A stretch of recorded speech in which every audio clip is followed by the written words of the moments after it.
paz do Senhor. Um bom dia a todos.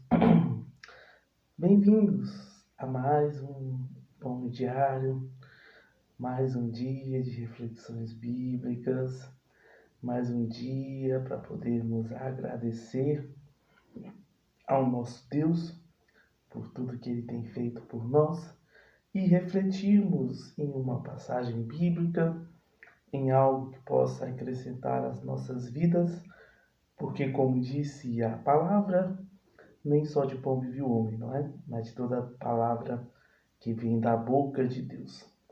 Hoje eu quero refletir com os irmãos mais uma passagem bíblica. Está com sua Bíblia preparada? A passagem bíblica se encontra em 1 Coríntios, capítulo de número 15, no versículo 51 em diante. 1 Coríntios 15, 51 em diante. O que vai dizer?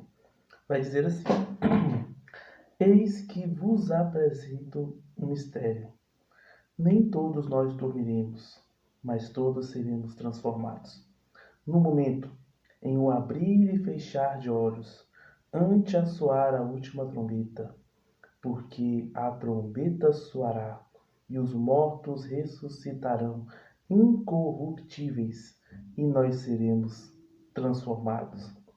Porque convém que isso que é mortal se revista da imortalidade, e isso que é corruptível se revista da incorruptibilidade.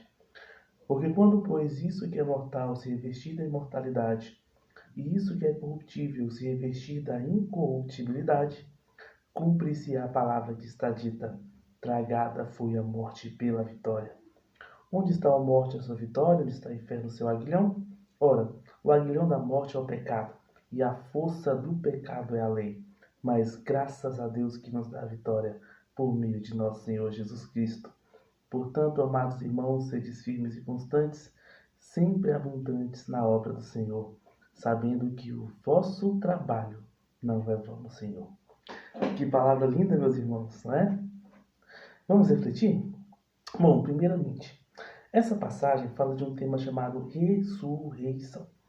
É uma passagem do apóstolo Paulo, carta aos Coríntios, e a ressurreição, no chamado de Paulo, no ministério de Paulo, foi uma das principais pregações que ele teve. Por exemplo, lá em Atos dos Apóstolos, capítulo de número 17, nós temos Paulo pregando em Atenas.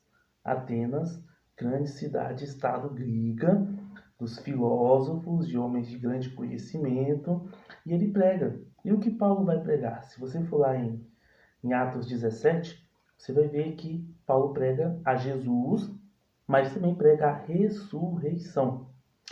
E é interessante que em Atenas, Paulo ele é, vamos dizer assim, não muito bem recebido. Ele é expulso de Atenas. Ele é levado até o Areópago, que era o grande local de debates religiosos, políticos lá em Atenas. E então perguntar mais sobre o que ele estava falando. Parece que vocês são pregadores e você é pregador de deuses estranhos. E então ele começa a falar de Jesus e fala do Deus conhecido, um sermão extraordinário. E aí ele é rejeitado. Por quê? Em Atenas, nós temos a filosofia grega, e a filosofia grega, principalmente a filosofia aristotélica, platônica, ela acreditava a alma como algo divino, mas o corpo ele era algo ruim. Então, se a alma era boa e o corpo era ruim, a ideia da ressurreição, que é sair do corpo com a morte e depois retornar ao mesmo corpo, que para ele seria algo contaminado, digamos assim, era uma ideia que não fazia sentido. É por isso que ele é então chamado de paroleiro, ou tagarela em Atenas, e é expulso. Mas quem já viu essa passagem, já leu essa passagem, sabe que ele deixa sua semente ali. Porque duas pessoas se convertem. Uma mulher chamada Damaris e um homem chamado Dionísio, o Areopagita. Em outros momentos, Paulo também vai pregar sobre a ressurreição. A ressurreição é um dos temas centrais do ensino de Paulo. E o que é a ressurreição? Ressurreição é a ideia cristã de que nós morremos, mas nós somos formados por corpo, alma e espírito.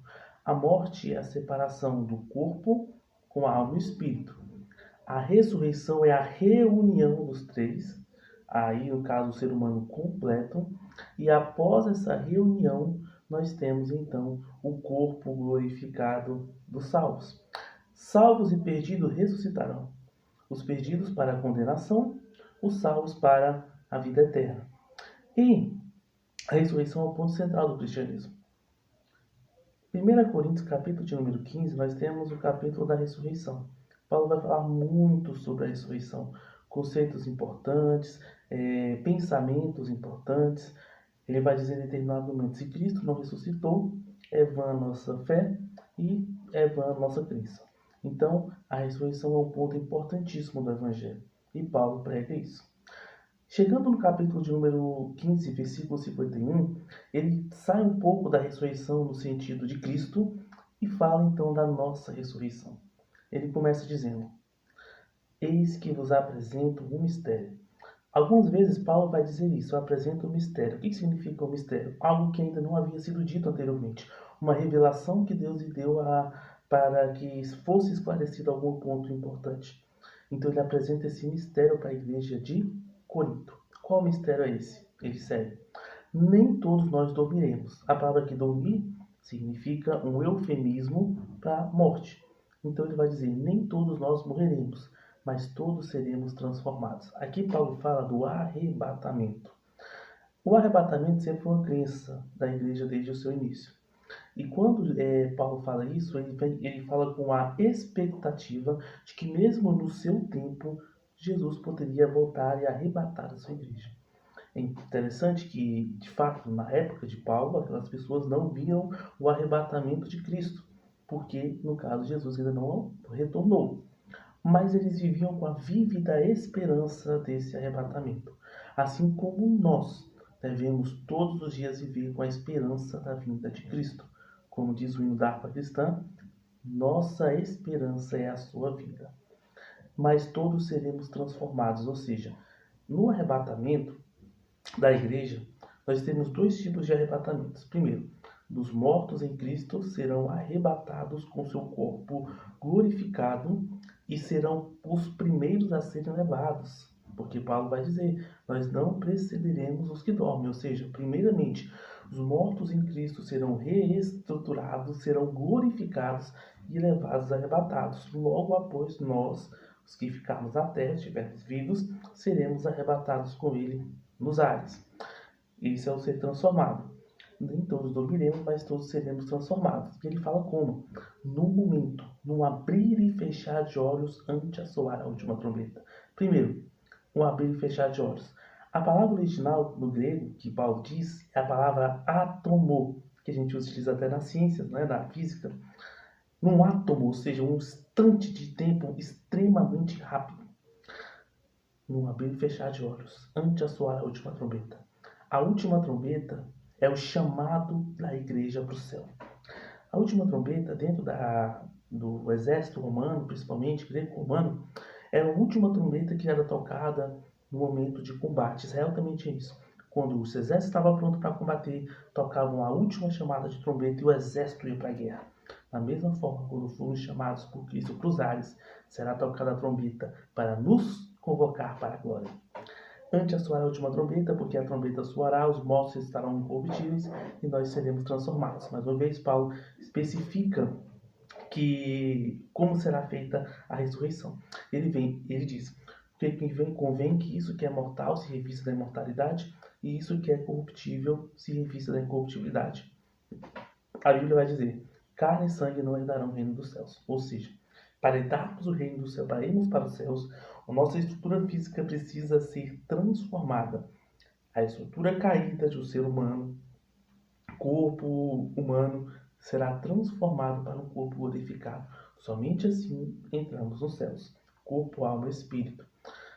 Convém que ser mortal se revista da imortalidade, o corruptível se revista da incorruptibilidade, e ele então reitera, porque quando o que é mortal se revestir da imortalidade e o corruptível se revestir da incorruptibilidade, vai se cumprir o que está escrito, tragada foi a morte pela vitória.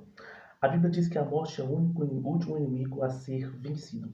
Em Gênesis capítulo de número 3, o castigo do ser humano seria a morte. Mas a palavra morte significa o quê? A palavra morte significa separação. Morte significa separação. Por isso que existe a segunda morte. A primeira morte, separação do corpo, da alma e do espírito. Segunda morte, a separação de Deus. Por isso que nós temos a vida eterna. Nós podemos morrer fisicamente, temos a separação do corpo, alma e espírito, mas nós não morreremos eternamente, porque nós nos uniremos a Cristo. Então, a morte que será destruída é a separação entre Deus e os homens, entre a Igreja de Cristo e o seu Criador.